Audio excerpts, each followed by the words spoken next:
ሰላም ጤና ይስጥልን። የጊዮን ዜና መረጃዎችን እነሆ። አርበኛ ዘመነ ካሴ ሶስተኛ መልእክቱን አስተላለፈ። ከሰሞኑ ብልጽግና የተቀናጀ ጥቁር ፕሮፓጋንዳ ሊሰራ ሲሞክር እየታዘብን ነው።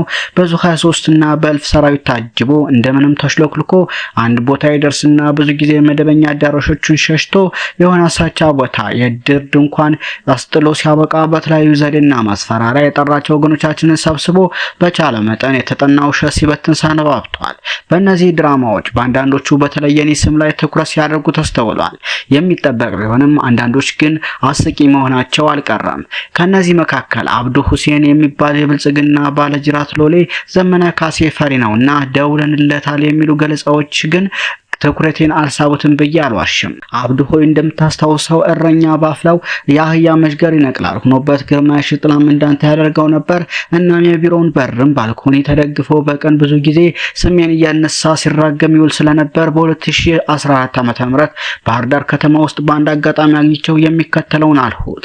ግርማ ዘመነ ሲናገር ብዙ ሰው የሚሰማው ዘመነ መለኮታዊ ኃይል ስላለው አይደለም። ዘመነን ሰው የሚሰማው መከራውንና ከመከራ መውጫ መፍትሄውን በድፍረት የሚናገርለት ሰው ስለሚፈልግ ነው። እና በቀን ለመቶ ሰላይ አበል እየከፈል ስትከተለ ከምትውል ቢሮ መጠጥ ቤትም ስሜን ስታነሳና ስትጥል ከምታድር ከየቶች ጋር ቁጭ ብላችሁ ለትውልዱ ጥያቄዎች መፍትሄ አምጡ። ያኔ ዘመነ ልብሱን አውልቆ ጊዮርጊስ አደባባይ ላይ እርቃኑን ቆሞ ቢጮህ የሚሰማው አይኖርም። ትውልዱ መልስ ይፈልጋል አልሁት። አልሰማኝም። በመጨረሻም የሆነው ሆነ። በ5 ዓመት ውስጥ ምክትል ጠቅላይ ሚኒስትር እሆናለሁ የሚለው ግላዊ ምኞቱን ባከነ። ዛሬም ተረኛው ሎሌ የገዛ ህዝቡን በድሮና በታንክ እያስቀቀለ ሳያፈር ህዝብ ሰብስቦ ዘመነ ፈሪ ነው ማለቱን ሰማሁ። ባለፉት 14 ዓመታት አታውቀኝ ከነበር ጌቶችን ጠይቃቸው። በ64 ክላሽና በአንድ ዲሽቃ ብቻ ከባህል ባህር ዳር እንደ በሬ ነድቼ በታንክ ታጅበው ወደ አዲስ አበባ እንዲሮጡ ካደረኳቸው አለቆችህ አንዱ ይህንን ጽሑፍ ስታነብ በእርግጠኝነት አጠገብ ይኖራል። መሃል ባህር ዳር ላይ ተቀምጬ መሃል ባህር ዳር ላይ ኮሎኔል ማርኪያችኋለሁ። ረሳኸው? አንበሳ ድንገት ሽኮናው ክፍት ቢሆን እንኳን ልትበላው አትከጅልም አትችልማ። ላኛው ትኩረትን የሳበችው የአብዱ ቅጥፈት ደውለንለታል የምትለው ናት።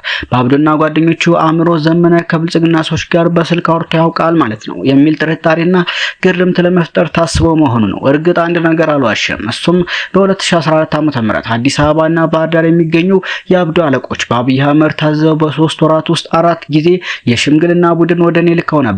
4 ጊዜ የመጡት በአብዛኛው የሚቀያየሩ የሽምግልና ቡድኖች የሚከተሉት ስጦታዎች በቅደም ተከተላቸው እንኳን ሳይቀር ያቀርቡልኝ ነበር። ከክልሉ ፕሬዝዳንትነት ውጪ የምትጠይቀን ስልጣን እንስጥህ፣ አውሮፓ ወይም አሜሪካ ልከን 3ኛ ዲግሪን ተማር፣ 10,000 ካሬ ሜትር መሬት ወሰድና የተወሰነውን ክፍሉ ላይ እገሌ የተባለው ባለሀብት ግራውንድ ሲደመር 2 ቤት ይገንባልህ፣ የቀረውን እስከ 30 ሚሊዮን ስለሚያወጣልህ ሽጠህ ትጠቀማለህ፣ የፖለቲካ ፓርቲ መስረትና በሊቀመንበርነት ምራ፣ ትንሽም አረፍ ትላለህ። ታሪኩን ለማሳጠር እንደ ስጦታው ቅደም ተከተል ሁልጊዜም ተመሳሳይ መልሶችን ይሰጥ ነበር። ያንዱን ብቻ ለምሳሌ ለማንሳት የመሬትን ጉዳይ በተመለከተ ደጋግሜ 10,000 ካሬውን ስንዴ ዞሩት ወይም የከተማ ግብርና የምትሉትን አፋፋሙበት በሏቸው ብያቸዋለሁ። ከግርማ ሽጥላ እስከ ሽማግሌዎቹ የኔና የብልጽግና ሰዎች ግንኙነት ታሪክ ይህ ነው። ስለዚህ እና አብዱ ወደኔ የደወሉት በምናብ ነው። አብዱና አለቆቹ ትንሽ እንኳን ማሰብ የሚችል አእምሮ ቢኖራቸው ዘመንና ጓዶቹን ያሳደገና የሚያውቅ ዓላማቸውን የሚረዳ ህዝብ ፊት እንደዚህ አይነት የሚያስገምት ቅጥፈት ባልተናገሩ ነበር። ከሚሰበስቡት ህዝብ ቢያንስ ግማሹ ቢያንስ ለአንድ ጊዜ ከድሮን ወይም ከሌላ ከባድ መሳሪያ አደጋ በታምር የተረፈን ነው። ድሮኖቹንና ከባድ መሳሪያዎቹን ደግሞ ዘራጥፊዎቹ አብይ አህመድና እነ አብዱ ሁሴን እንጂ እነ ዘመነ አልተኮሷቸውም። ለዚህ ህዝብ ተዋሻለህ። ለሜጀር ጀነራል አዲሱ መሐመድ እንኳን እኔ መልስ መስጠት አይጠበቅብኝም። አንድ የመደብንለት የ27 ዓመት ጀግና ዋጊ ፋኖስ አለ፣ ከሱ ጋር ይጨርሳሉ። አትርከሙ። ናዚ ፓርቲ ተመልሶ የጀርመንን ህዝብ መምራት እንደማይችለው ሁሉ ብልጽግና የሚባል ዘራጥፊ ቡድንም ተመልሶ የዚህ ህዝብ መሪ መሆን አይችልም። ለመላው ክርስትና እምነት ተከታዮች እንኳን ለዓመታዊ ለመልአኩ ቅዱስ ገብርኤል ክብረ በዓል በሰላም አደረሳችሁ። ክፋት ለማንም በጎነት ለሁሉም። አንድ አማራ እስከ ምጽአት አማራ። ቅንነት የአዲሱ ትውልድ የአመራርም የመኖርም ፍልስፍና ነው። አዲስ ትውልድ፣ አዲስ አስተሳሰብ፣ አዲስ ተስፋ ሲል ይገልጻል። ይህ በእንዲህ እንዳለ አፋባ ቴዎድሮስ 109ኛ ኮር 77ኛ ክፍለ ጦር በጠላት ላይ ድል ተቀዳጅቷል። አፋባ ምዕራብ አማራ ቀጠና ቴዎድሮስ 109ኛ ኮር 77 77ኛ ክፍለ ጦር ጡት ቆራጩ ጨፍጫፊውና አረመኔው የአብይ ወንበር አስጠባቂ ሰራዊት እንደ ቅጠል ሲያረግፋቸው ውሏል። በቀን 18/04/2018 ዓ.ም መነሻውን ከገነት አቦ ከጅጋና ከፍኖተ ሰላም ያደረገው የጠላት ኃይል ማክሰኝን ላይ በሶስት አቅጣጫ ዙ 23 ጨምሮ ያለ የሌለ ኃይሉን ይዞ ለመግባት ቢሞክርም ከእንደበነበልባሉ የ77ኛ ክፍለ ጦር ከጠዋቱ 12 ሰዓት እስከ 10 ሰዓት ድረስ የ6ኛ ሬጅመንትን ቃኝና መሐንዲስ፣ 3ኛ ሬጅመንት፣ 1ኛ ሬጅመንት፣ 5ኛ ሬጅመንትና ሌሎች የሬጅመንት አባላት በመቀናጀት የመጣውን ጨፍጫፊ ጡት ቆራጭ ሰራዊት እያጨዱ ሲከምሩት ውለዋል። የአማራን ከምድረገጽ አጠፋለሁ ብሎ ያቀረው ይህ አረመኔ ስርዓት በክንደነበልባሎቹ የ77ኛ ክፍለ ጦር አናብስቶቹ ከጠዋቱ 12 ሰዓት እስከ 10 ሰዓት ባደረጉት እልህ አስጨራሽ ትንቅንቅ ሻምበል አዛዡና 100 መሪዎችን ጨምሮ ከ40 በላይ የጠላት ኃይል ደምስሰውበታል።